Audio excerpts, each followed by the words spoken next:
Okay, Sanya, Yabama the Funina Kwaba, the Abokuma Radio, Yokuman TV, so Yamo Busafunina Kwaba, Sanya Munyan and Tiano, and a year Okuapehene Oseadeeyo Kwasi Akuffo, Ababa Prim, Ewa never find chain, Yang Nayanim say, Gyase de never fast Sene Okuapehene, and I say, O my Hilibi Ababano, Gyase, never for Adeko Adim. Ene yababe premu ewa Amanokrom asuketwa esuagware ohwe santin ye ba Okuapemanga hemfo nyina na yehu se wodi yewra Okuapehene enumrebei yehu se Amanokrom achiamefo aba behia yewra Okuapehene Oseadeeyo Kwasi Akuffo amane kwan so se obedua asese krono wo okomu no anase kroku a obedumu no asese chiame ho ebehia no eti wohwa yebehu se ochiame a owo Gyase memu chiame ochiame dakwa piasa aba behia yewra Oseadeeyo Kwasi Akuffo ansana wohwa ne ediso yewra Okuapehene na achamopehene ochiame okro yeboa ono so ediso eti amane kwan so no se achiamefo a ewo Gyase ha eba behia yenwura eti ubehu se yenenanom nifafo enso ediso a wonso erije nana Oseadeeyo Kwasi Akuffo tata yenwura nana siama bekwe edimu bi ono ne ebrutufo hene ne wofase nana bekwe enso dinenim dase ahemfo akase ene yehu nifawura ye nana opese kunadu nana opese kunadu a acting as nifa hene ewo mubi yewra nana Okuapem twafo enso ewo mubi yefuwa na yerekọ Okuapehene ankwabia abranto hene dada atada akwa na yefre no ohemia akasa enso Okuapehene enkabomu hene oyobia enso odi mermade gwantua ankasa enso ha yewra gwantua enso ewo ha Abakumahene edema ahwerase Abakumahene edema ahwerase eye Nana Asa Krofa Semenhia Asa Krofa ansana obehu se okope yewura ankasa obetu se yewura ankasa Okuapehene eye Nana Oseadeeyo kansa abre Okuapehene ono su diso a woreba eti eno ne santia yehu se yewura Oseadeeyo Kwasi Akuffo ede ereba Gyase memu ha Gyase man achirodo yakonifa yakobenkum yehu ne wonyina yaye enenso yewo Gyase memu ha adoso hene nana sachi amoako adoso hene nana sachi amoako enso ewo yentem ha aha okatachie ofori kantanka ono no ye abonse hene oye nifa twafo hene oye nifa twafo hene ono so edimu bi akamiye gya oye nanom ahemia no akamiye gya oye nanom ahemia no eyamia mena nana ejebi akode nana ejebi akode ohuma eje na efi ba bia aha nefi nana ejebi akode ono so dimu bi eti yewura sante no oye Okuapehene mayre hemia eti awo sachibia eye ankobia hemia ewa aboasa awo sachibia eye eti abusuapehene aduaje eye Okuapehene fekuwa ewo Europe Okuapehene fekuwa ewo Europe no ono ena oda wongano ono no aha mehu se krachiwura yire ankasa krachiwura yire odi mermade yen nana krachi first lady eso odi ade walate nana ohene wo late abontendom hene late abontendom obra omambra mehu omambra unsuni awolate ono na oye late amane ahuru ni nyina yetwayenani a yebehu se asafoma a ewo Gyase ha asafo so ena Gyase ha asafo enso na Gyase ha asafo enso na edi enim wa ha wona ma won franka no so no wode erigije Oseadeeyo Kwasi Akuffo tata wona eti amane kwan so no asafoma enso edimu ha asampohene ensuni Oseadeeyo asampohene na ekrese Oseadeeyo bana obano edimu pa yebekọ yenanim na yene empayimfuni bi edididi enkomo yeko hanso a yewo nana menko aba ena owahai nana no yesre achia nana menko aba eye Gyase Okuapehene Gyase hemia nana menko aba eye Okuapehene Gyase hemia yatu yangani a ono so enene dom ono so enena hemfo nenene na ankobiafo mehu se na ono na ankobiafo nyina na etwaje nana ma yankwan a obama yen nsem ba akwa afrisia pansem ba akwa abie na bia wada roma eti eye nana menko aba Okuapehene Gyase hemia ena yenene nana yemo akwa aba do ba kuma TV ni okuma red yeje boso ene yehu se Gyase ma ye krado pa Gyase ma erisiesie wo ho ene dan ne yehwe kwan yehwe kwan se ya ankasa ye mbusuani oye ankasa ye moja oye omahene ewo Okuapehene mu oroba ne tim ankasa abechia ye ti ede ani je ne ade adekwa ene dey na bia na yete ne nka no nana menko aba Gyase man hemia na se Gyase hemia afenso oya Amanokrom hemia afenso ono ne yete so ne wo hekwan se won de prekope eba beka wonsa eti Amanokrom so no yehu se front on from enso etwagu ewa ha wo Amanokrom so no yehu se front on from yewone yedije ohene tata yewone yedije ohene tata eti yehu se ohene erebagwam eti obetisa from nereko enche ohene du hape wo se ebesesa eti eno so amane no nea edanso ekura wo hwa ha ubehu se ahanso yera oyamai osim kwatia atnase ederechen oyamai osim kwatia atnase a oretwen ne wofa ase ubehu se watnase na akrafo nipa ehya fita ewo nanimu yi na akrafo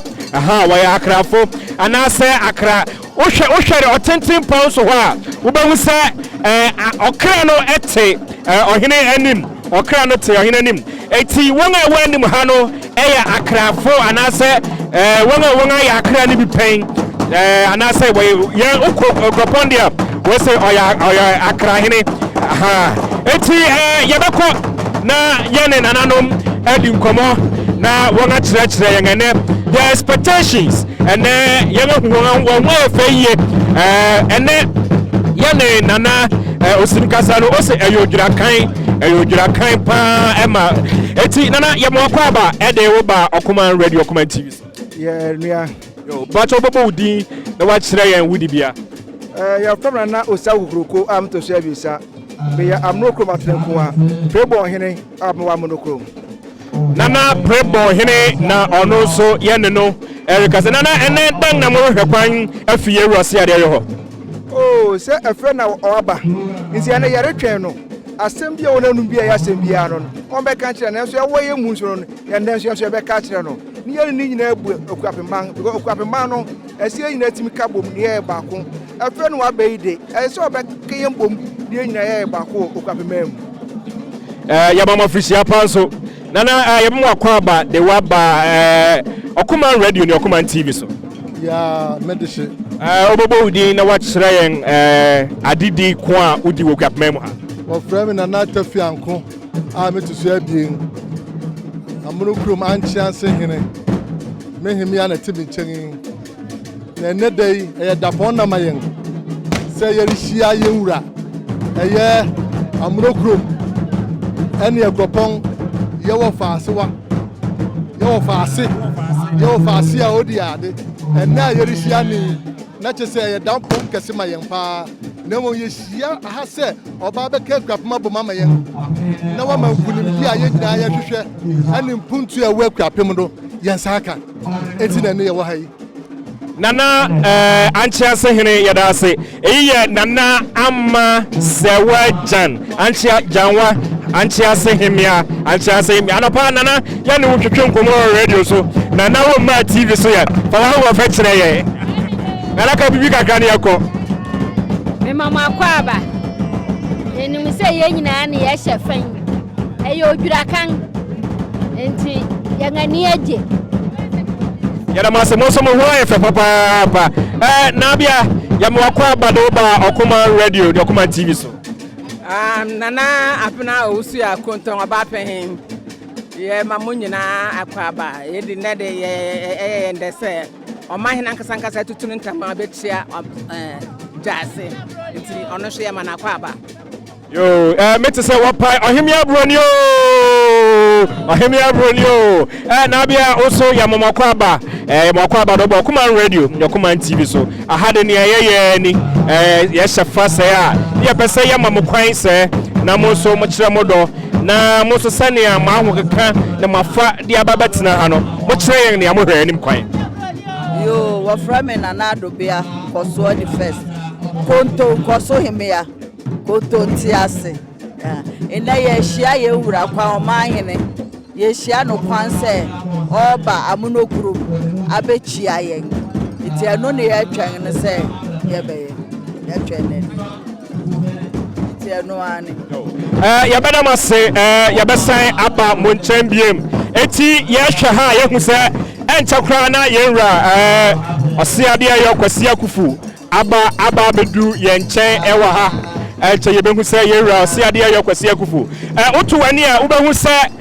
na egwa anase na atenan aye krado a wode retwan ye wura Oseadeeyo Kwasi Akuffo sɛ obeba na bibiara aye fɛ na akanma mu ha no sɛ edu sabri a ya wasane a yetena ya wasane a yetena ewa ha eti yɛkɔ hɛ ne bia bibi kɔ so ha yɛhu ya na yɛbɛkɔ akɔ hɛ nana wo se wo fa ase ni se yɛmra wɔ hɔ na wo kasa ya on kasa eti ɛyɛ ebru tufo hene na na siama bɛkwen ɔno de yɛn agya prɛko pɛ ɔno nana ɛnɛ mehu sɛ murije Oseadeeyo tata ɛdenaba ɛnɛ dan ne yɛhwɛ kwan yɛakɔ nifa yɛakɔ benkum ahade adutwam eti ɛnɛ dan ne yɛhwɛ kwan oh yɛ begya yɛwura no na Gyase mamu de ɛyɛ ɔno ya na busuafo de anim sɛ bibia ba yɛ koki yɛ begya because Gyase ba begya yɛ onifam yɛ kɔ benkum ɔbae ti saa na yɛ yɛ ba ne nyinaa de mi wa yi de mi wa hama makasa ana nifa ayi abru hene so na nifa man de opesa kuradu na edi nifa man nim mebesa yebekọ Gyase chiame ho yebekọ ochiame dakwa ni ochiame wo be kire ntiawa ne ntia esese mo ana mo be hia won kwan na muje won tata ede womba yo edi mentua me kuma so bua Okuapehene Oseadeeyo ana oreba Gyase mem Gyase na se Gyase ne na musu kwatia onu no hia ne wafase odi ne den edrebam efa chiame so into sa chiame ni anim won ti okwan a kwanti pon fa so yeden eba egbebo no ni ti echomani yo eti ne nana chiame Erika ne se won necessary edi anim won necessary egbokwan eto ho edim Oseadeeyo se oreba Gyase man wa ye bebisa se amani bi wo ho a wo ye ede hia won kwan ada amani o tia wa ye bam hene ana ni nyina ahye ne nsa ansana ohene besi fam no afi krotia bagwa na sene amani o ha bam hene eye ai no demi timi nyeden mfantugwa wada oroma eti na chese bam hene owo ha agina nananom na wona okay eti na chese nana edukrom hemia ewa ha awo abrempo ewo obre awo oye nifa hemia ewo awo abrempo nana yemama kwaba eti Oseadeeyo aba bedu ha wode nidi erma ne nidi eseno eti ubehu se obia asori nana onye ne oye nana onye na nkode ne hu ye sie yenso aloso nana onye ne nana afua onye ne okugwa akwamu himia na oto nana kronti hima apesokubi na nana otware buafua kronti hima apesokubi oti region fo so na na ne medane se ya nana no masofo enya oyemu papa ya yehuni wa hai oye papa sofo oye retired Presbyterian minister who say yang nana no masofo enso ewa ha what the one pie enso eritai eyusu ye Gyase adehia waba beta Gyase man echi brepam yenya bra ye beba na ye ne Gyase adehia na wo hwese ne won afọ wo ho amomu de asonafo de bia wakasa asonafo ho yefe nanso ene Gyase fo asonafo adutwam eti nananom achiame na eridi anim nananom achiame fo na eridi anim yeah nananom achiame fo na eridi anim yewura Oseadeeyo Kwasi Akuffo anim na wo richiachia no eti yehu se nananom achiame fo na echiechie nana opesa kunadu aten nifa na ono so dinimu ono ne mpanyemfo na edimu no yehu se imprepre nana okusachi asuna hene enso owo Gyase memu ha na ne mpanyen nana okusachi achampem ewo Gyase ha ne wo faase na se ninua nana wereko won na worije yewura Oseadeeyo Akuffo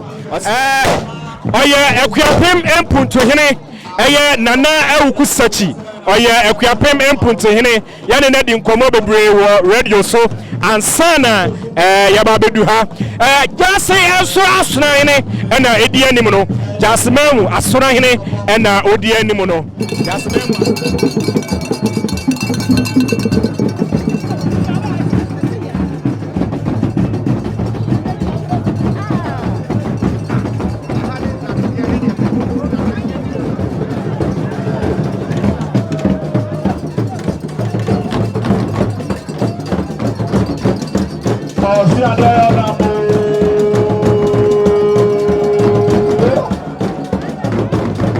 Oseadeeyo Kwasi Akuffo Okuapehene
Yatwaswara yadaswa Okuapehene ha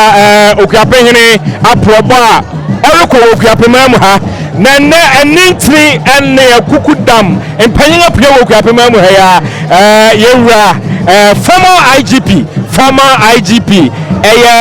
miame wofa wi ameda me ho adi a kire no miame wofa IGP Asante Apietu ona yekunu wa hano ha so kasa na so